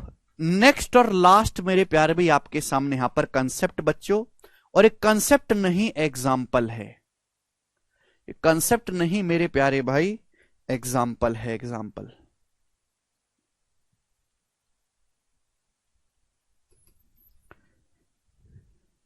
ठीक है भाई, ये आपके सामने एक सवाल है मेरे प्यारे भाई, और ये पेपर में रेस का सबसे ज्यादा पूछे जाने वाला सवाल है, ठीक है ना। ये रेस का पेपर में सबसे ज्यादा पूछे जाने वाला सवाल है, इसलिए मैंने इस सवाल का एक हल्का सा एग्जाम्पल ले लिया है यहां पे, और मैं उस एग्जाम्पल को एक्सप्लेन करूंगा। ठीक है भाई, इस सवाल को करने के 3 तरीके हैं, मैं आपको तीनों तरीके बताऊंगा। अगर 100 क्वेश्चन रेस में बनाए जा रहे हैं तो 100 में से 25 सवाल यही पूछा जाएगा, सबसे ज्यादा पूछे जाने वाला सवाल है रेस का। समझ में आया? चलिए मेरे दोस्तों, ठीक है, बहुत अच्छे से एग्जाम्पल से मैं आपको समझाऊंगा। 3 तरीके हैं इस क्वेश्चन को करने के, 3 तरीके, जो आपको पसंद आए वो कर लीजिएगा, ठीक है जी। चलिए, जैसे सपोज एक रेस है, एक रेस है मेरे प्यारे भाई 400 मीटर की, मेरे प्यारे भाई जैसे ये एक रेस है मेरे दोस्तों 400 मीटर की, ठीक है, 400 मीटर की। इफ 3 खिलाड़ी दौड़ना शुरू करते हैं यहां से ए, बी और सी, ठीक है भाइयों। भाई एक रेस 400 मीटर की है, यहां से 3 खिलाड़ी दौड़ना शुरू करते हैं ए, बी और सी, ए, बी और सी, 400 मीटर की रेस दौड़ रहे हैं। पहली लाइन देखो, if A beats B by 40 meter, A ने बी को 40 मीटर से हराया। क्या मतलब हुआ बच्चों इस बात का? इस बात का मतलब क्या हुआ?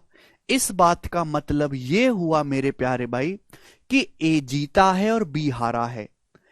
ए पूरी रेस दौड़ा है 400 मीटर, ए पूरा 400 मीटर दौड़ा है, और बी 40 मीटर पीछे रह गया, बी 40 मीटर से हार गया। यानी कि ए तो पूरा 400 मीटर दौड़ा है, बी 40 मीटर पीछे रह गया, ए तो पूरा दौड़ा है 400 मीटर यहां से यहां तक ए, बी केवल इतना ही दौड़ा है 40 मीटर पीछे रह गया, तो बी दौड़ा है 360 मीटर।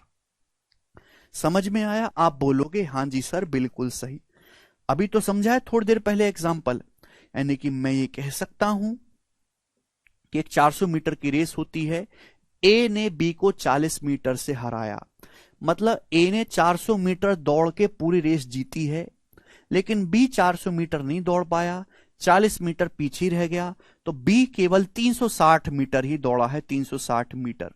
यानी कि ए और बी की स्पीड का रेशियो क्या भाई, दोनों जितने टाइम में ए 400 मीटर दौड़ता है सेम उतने ही टाइम में बी 360 मीटर दौड़ता है। अगर टाइम सेम है तो जो डिस्टेंस का रेशियो होगा वही ए बी की स्पीड का रेशियो होगा। तो ए और बी की स्पीड का रेशियो क्या आएगा मेरे दोस्तों, ये 40 से काटेंगे 10:9, तो ए और बी की स्पीड का रेशियो 10:9 आ गया। ये पहली लाइन है मेरे दोस्तों जो आपको सवाल में दी गई है, ये पहली लाइन है। समझ में आया? आप बोलोगे हां जी सर बिल्कुल सही। उसके बाद यहां पे सुनिएगा क्या लिखा हुआ है, B beats C by 100 metre. B ने सी को 100 मीटर से हराया है। तो आपसे पूछा गया है कि ए सी को कितनी डिस्टेंस से हराएगा। ए सी को कितनी डिस्टेंस से हराएगा, आपसे यह पूछा गया है मेरे प्यारे भाई। ठीक है जी, आप बोलोगे हां जी सर यही है। सुनना मेरी बात भाई, ऋतिक इससे स्लो नहीं हो सकता। 400 मीटर की रेस में ए ने बी को 40 मीटर से हराया, यानी कि ए दौड़ता है 400 मीटर, बी 40 कम दौड़ता है, बी दौड़ता है 360 मीटर सेम टाइम में।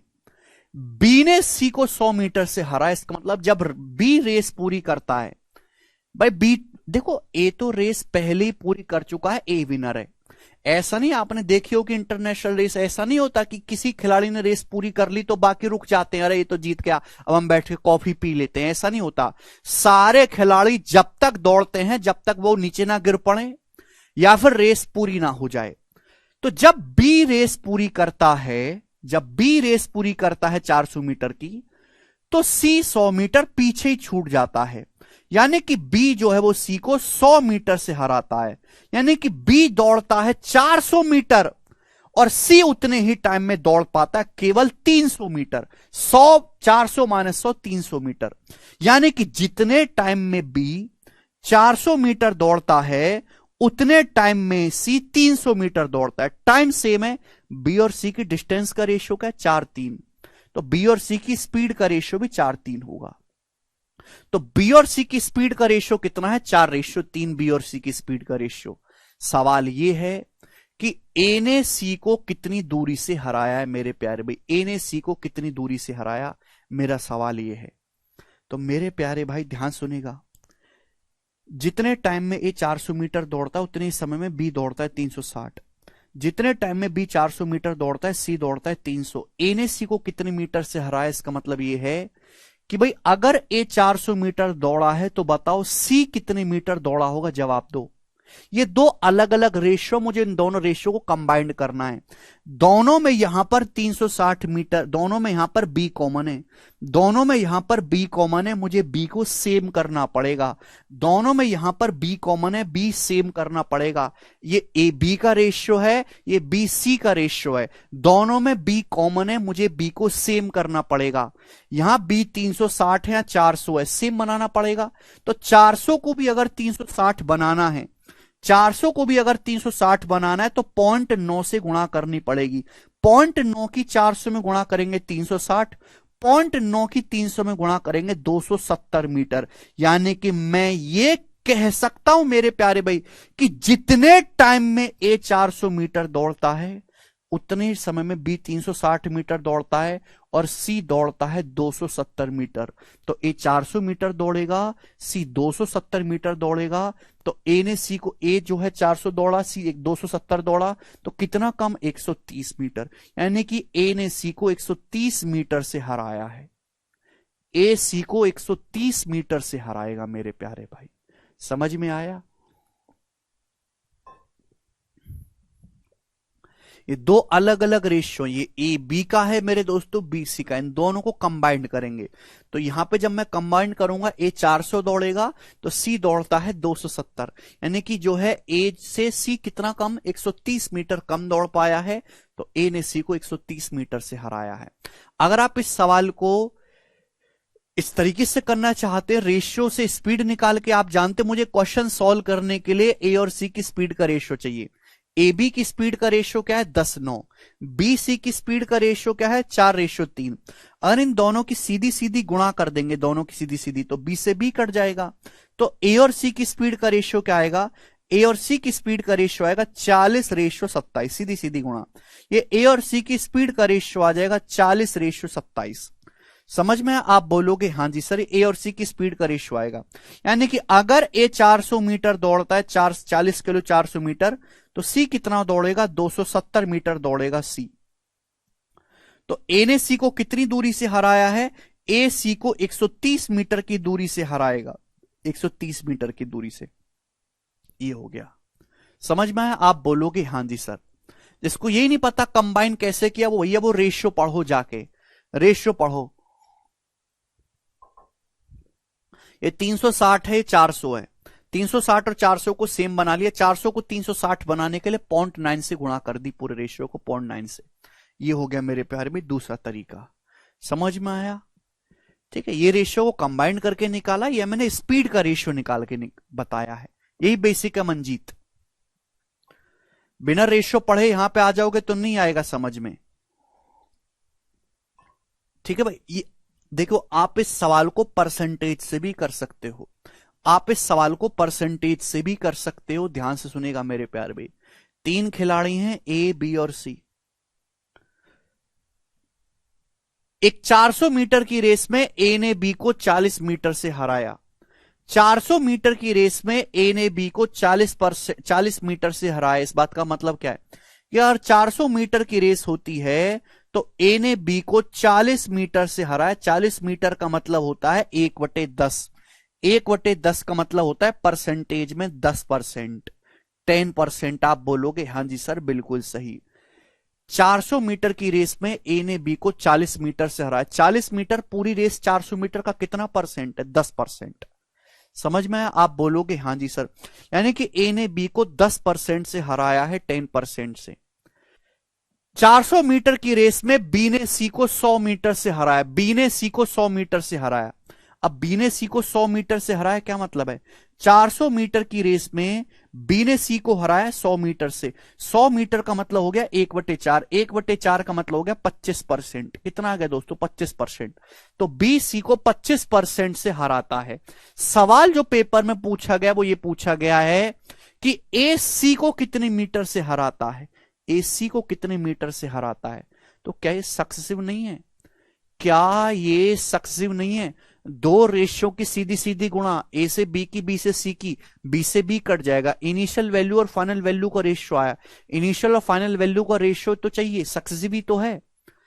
ए ने सी को कितने से हराया? सक्सेसिव ही तो है। मुझे करना क्या है? -10 और -25 का सक्सेसिव निकालना है। मैंने आपको परसेंटेज में पढ़ाया है कि एक्स और वाई का सक्सेसिव होता है x + y + xy/100। तो -10 और -25 का सक्सेसिव क्या आएगा? -10। देखो, परसेंटेज पढ़ा होगा तो समझ में आएगा, रेशियो पढ़ा होगा तो समझ में आएगा, थोड़ी कॉमन सेंस होगी तो समझ में आएगा। और तीनों में से कुछ भी नहीं आ रहा तो आप बेकार हैं बिल्कुल। ठीक है, ए ने बी को 10% से हराया, बी ने सी को 25% से हराया। तो ए ने सी को कितने से हराया? -10 और -25 का सक्सेसिव क्या होता है?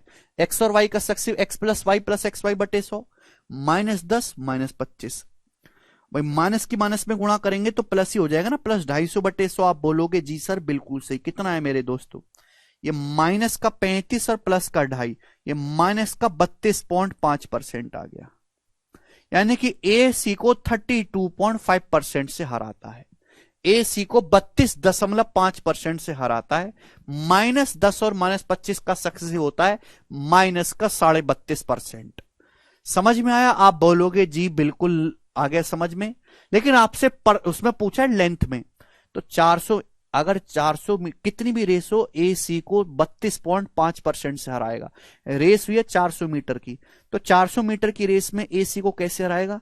400 का 32.5%, और 400 का 32.5% क्या आएगा भैया? परसेंटेज से 2 जीरो जाएगा, 32.5 चौका आ गया 130। यानी कि 400 मीटर की रेस में ए सी को 130 मीटर से हराएगा। और यही मेरे दोस्तों आंसर निकला है, 130 मीटर। 400 को किससे गुणा करे कि 360 आ जाए अंजू? 0.9 से। 400 गुणा 0.9 360 होता है। इसमें डाउट कहां है? तो आपके पास 3 तरीके हैं, 3 तरीके सामने दिख रहे हैं। देखो, ये समझना बहुत आसान है, लेकिन वही समझ पाएगा जिसको रेशियो परसेंटेज आता है। रेशियो परसेंटेज ही भूल गए हो, रिवीजन नहीं करा है, या पढ़ाई नहीं है, तो नहीं आएगा बेटा। फिर आप चुपचाप बैठे रहो मुर्दे की तरह। फिर आपका कोई हक नहीं है समझने का।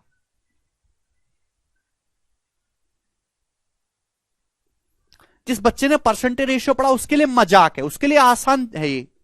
मन ही मन में सोच रहा होगा कब सर आगे बढ़ेंगे, कब सर आगे बढ़ेंगे। 40 का 400 नहीं बेटा, ए ने बी को 40 मीटर से हराया। 400 मीटर की रेस में ए ने बी को 40 मीटर से हराया। 400 का 40 कितना होता है? 10%। तो 10% से पढ़ाया है।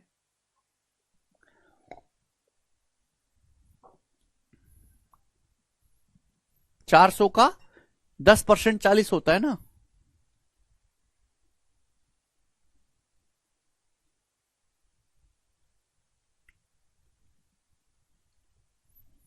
सब आसान है लव कुश, कोई भी मुश्किल नहीं है इनमें। ठीक है जी, चलो।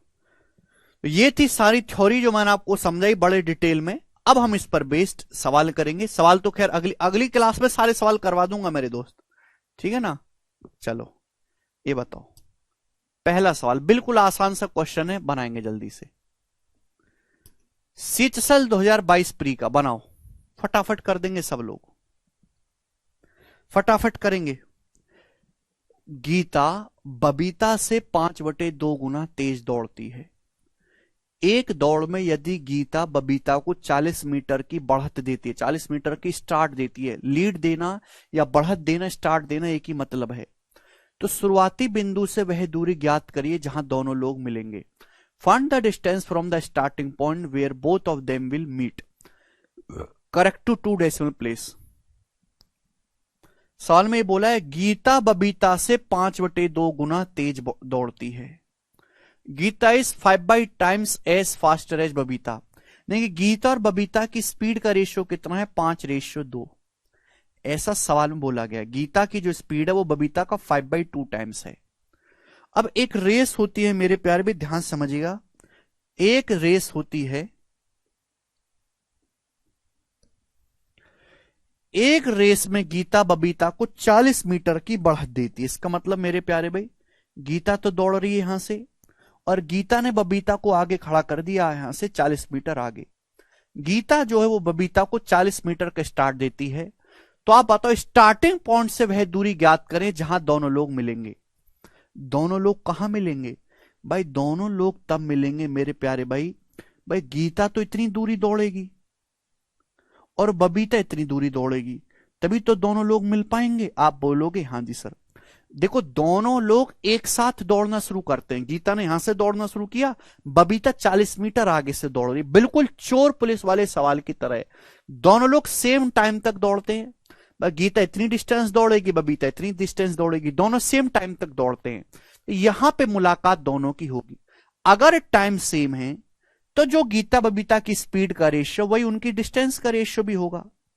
भाई जो गीता बबीता की स्पीड का रेशियो है, दोनों सेम टाइम तक दौड़ते हैं, वो डिस्टेंस का रेशियो भी होगा। यानी कि गीता अगर 5 यूनिट दौड़ती है तो बबीता दौड़ेगी 2 यूनिट। तो गीता बबीता से कितना एक्स्ट्रा दौड़ती है? 3। 3 की वैल्यू 40 मीटर है। आपसे पूछा स्टार्टिंग पॉइंट से कितनी दूरी पर मिलेंगे, स्टार्टिंग पॉइंट से कितनी दूरी पर मिलेंगे मेरे प्यारे भाई? तो आप कहोगे सर, यानी कि गीता द्वारा चलेगी दूरी पूछे, 3 यूनिट की वैल्यू 40 मीटर है, तो 1 यूनिट की वैल्यू आएगी 40/3। एक की वैल्यू कितनी आएगी? 40/3। तो 5 की वैल्यू आएगी 5 × 40, 200/3 मीटर। यानी कि स्टार्टिंग पॉइंट से 200/3 मीटर की दूरी पर मिलेंगे, और 200/3 क्या आएगा? अप्रोक्स 66.66। ए ऑप्शन इसका आंसर है। डिस्टेंस दोनों ने अलग अलग चली है बट टाइम सेम है, और टाइम सेम है तो जो स्पीड का रेशियो होगा वही डिस्टेंस का रेशियो भी होगा। ठीक है ना प्यारे दोस्त? आप बोलोगे हाँ सर। चले बिल्कुल सबसे हल्के सवाल से शुरुआत करेंगे और मैक्सिमम लेवल तक हम जाएंगे। बताओ मेरे प्यारे भाई,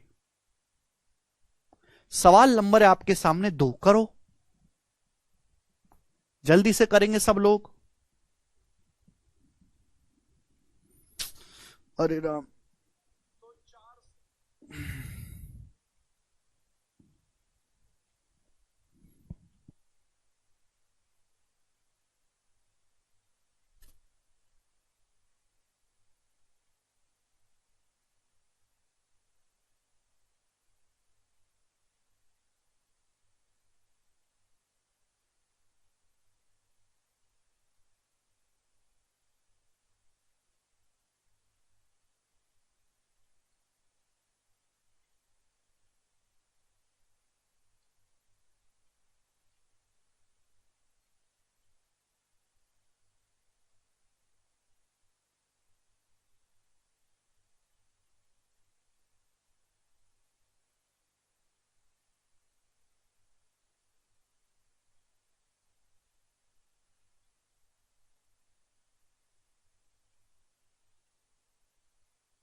जी, अशोक भरत से बिल्कुल सेम सवाल है, बस देखो सेम सवाल है, चोर पुलिस वाला भी सवाल है, ये भी सेम क्वेश्चन है, लेकिन लैंग्वेज को एकदम अलग तरीके से लिखा गया और इस अलग तरीके में बालक घूम जाता है।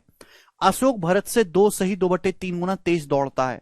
नहीं कि अशोक और भरत की स्पीड का रेशियो क्या है, 2 सही 2/3 मतलब 8/3। अशोक और भरत की स्पीड का रेशियो है 8:3। मेरे प्यारे, बात को समझे? आप बोलोगे हाँ जी सर। यदि अशोक भरत को 160 मीटर की बढ़त देता है तो बोला है विनिंग पोस्ट जो है वो कितनी दूर होना चाहिए जिससे कि अशोक और भरत एक ही समय पर उस तक पहुंच सके, एक ही समय पर। यानी कि मेरे दोस्तों अशोक जो है वो भरत को 160 मीटर की शुरुआत देता है। अशोक जो है यहां से दौड़ना शुरू करता है, भरत जो है 160 मीटर आगे से दौड़ना शुरू करता है। तो जो आपकी बाउंड्री लाइन है, जो विनिंग लाइन है, वो कितनी दूर पर होनी चाहिए कि दोनों सेम टाइम पर वहां पहुंचे। दोनों सेम टाइम पर अगर पहुंचेंगे मेरे प्यारे भाई तो दोनों एक समय तक दौड़ेंगे, एक ही समय तक दौड़ेंगे। भाई दोनों एक साथ दौड़ना शुरू करते हैं, सेम टाइम में विनिंग रेस पूरी करते हैं, तो दोनों ने सेम टाइम तक ट्रेवल किया है। टाइम सेम है तो जो स्पीड का रेशियो वो डिस्टेंस का रेशियो है। अब अशोक भरत से कितनी डिस्टेंस एक्स्ट्रा दौड़ेगा? 5। 5 के लिए सवाल में 160 मीटर है, कितने गुना है आपके सामने? तो आप कहोगे सर 32 गुना है। तो आपसे पूछा गया है कि ये कितनी दूरी पर होना चाहिए, 8 की वैल्यू आपसे पूछे तो 8 की वैल्यू भी 32 गुना होगी। 8 की वैल्यू 32 गुना करेंगे तो 256 मीटर, और ये सवाल का आंसर आएगा मेरे दोस्तों यहां से बी ऑप्शन, एकदम करेक्ट। बात समाप्त। तो स्टूडेंट्स आज हम इतना ही छोड़ते हैं, बाकी हम कल करेंगे। बाय।